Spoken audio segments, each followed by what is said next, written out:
Hey guys, what is going on? Lego Man Wanted. Welcome back to another video where today, after recently rewatching Ben 10, thought I would rank them. So without further ado, let's get into it. Starting off, we have Ben 10 Classic, and I'm gonna straight away put this one into perfect. Because not only did it kickstart the entire franchise, but at the time there was no other show like it, as it included an incredibly unique premise as well as a simple yet effective overarching plot of a road trip, but it also included some incredible world building that only got better with each season. It also included well-written and complex characters that had enough character development that make them feel real enough to relate to. However, at the time, this show was also very mature, especially with some of its themes and characters. Next up, we have Alien Force, which takes place 5 years after Ben 10 Classic, and I'm gonna put this one in amazing. Because despite it including mature storytelling, well written and complex characters, as well as even more incredibly world building with an intriguing mystery like thriller plot that never felt repetitive as it would continuously deepen the plot, leaving me on the edge of my seat, especially that some of the DNA aliens were humans and how well written and complex the hybrid were. I would have loved to have seen just how far the hybrid and DNA aliens reach is because the DNA aliens have the ability to hide in plain sight and they can replace anyone, and I wish they expanded upon that just a little more because they could have infiltrated pretty much anything. They could have become plumbers or even high ranked officials, making it even harder to decide who you should trust. However, some of my favorite aspects about this season was Kevin 11's character development because in the end, he became my favorite character, and I also loved Professor Paradox. Then we have Ben 10 Ultimate Alien, and I'm also going to put this one in amazing. And wow, what a season, because I was not expecting it to expand upon its already incredible world building by including the whole map of Infinity Saga.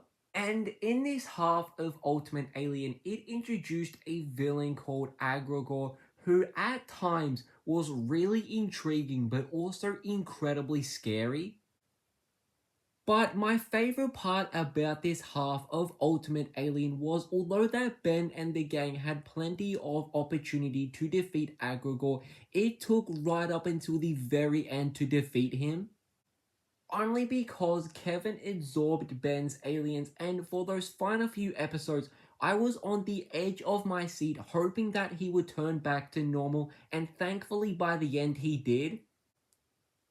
I do, however, wish we got a what if scenario if Agragor was able to get his hands on the Alien X baby. Because throughout the entire first half of Ultimate Alien, it's not really made clear on what he wants to do once he does get the Alien X baby, and I would love to have seen what he would exactly do because the possibilities are honestly just endless.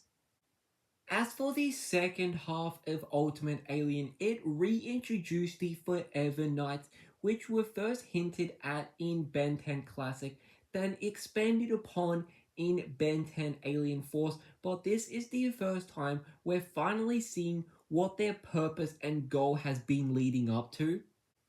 And it was really interesting to see how over time their original purpose had become corrupt. And what a world-ending threat it was, because not only was the big bad honestly terrifying, but it felt worth it in the end. Because in this half of Ultimate Alien, this was what they were building up to, and I'm really glad I wasn't let down because it would have been really disappointing if they were leading up to the final battle as just something that was going to be a disappointment. When comparing Ben's character development from Alien Force, the first half of Ultimate Alien, and the final episode, you really get to see how much he's changed. But you also get to see just how much Gwen and Kevin have changed as well. As for the ending of Ultimate Alien, I honestly couldn't have asked for a better one because not only did it wrap up everything perfectly and include an epic battle, but it also had a really nice one-on-one with Ben and Azimuth. Then we have Ben 10 Omniverse, and I'm gonna put this one in great. Despite it having the most amount of episodes out of any other Ben 10 series, which I think is like 80 episodes, which is equivalent to 8 seasons, it still managed to introduce new characters, locations, and aliens, but also give enough time for character development for both the pre-existing characters and new ones. Omniverse, however, was also the time when we got a different animation style, and although I like its uniqueness, I miss the old animation style. And Omniverse also started to dial down the mature themes and characters, replacing it with childish humor.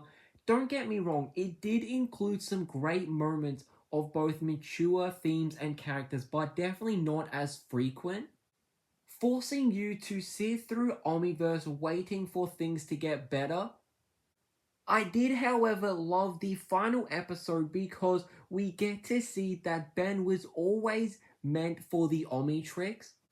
And that's because whilst in the past, the Omniverse version of Ben uses Cannonball to redirect it to purposely land in the forest where Ben first found the Omnitrix way back in Ben 10 Classic.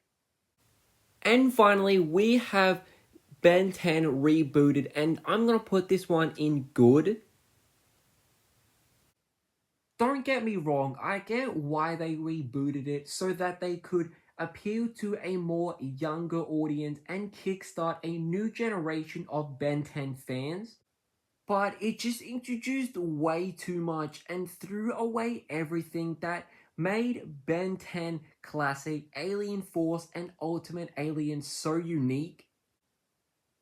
And it also ruined the continuity that was so perfectly set up in Ben 10 Classic, Alien Force, and Ultimate Alien,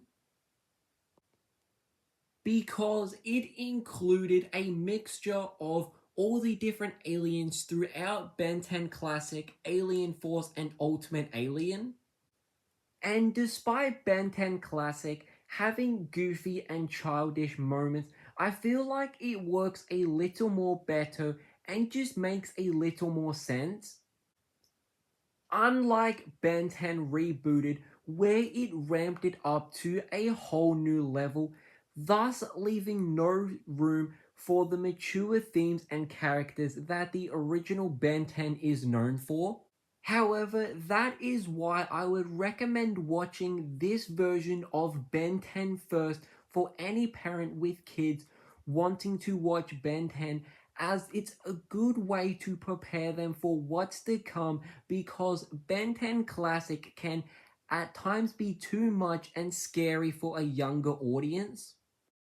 So, hope you guys did enjoy this video as much as I did making it, because I loved sharing my thoughts and opinions on each of the Ben 10 series we've got. But I would definitely love to hear your thoughts and opinions down in the comments below. And as always, guys, I hope you guys did enjoy this video and connect you soon. Goodbye!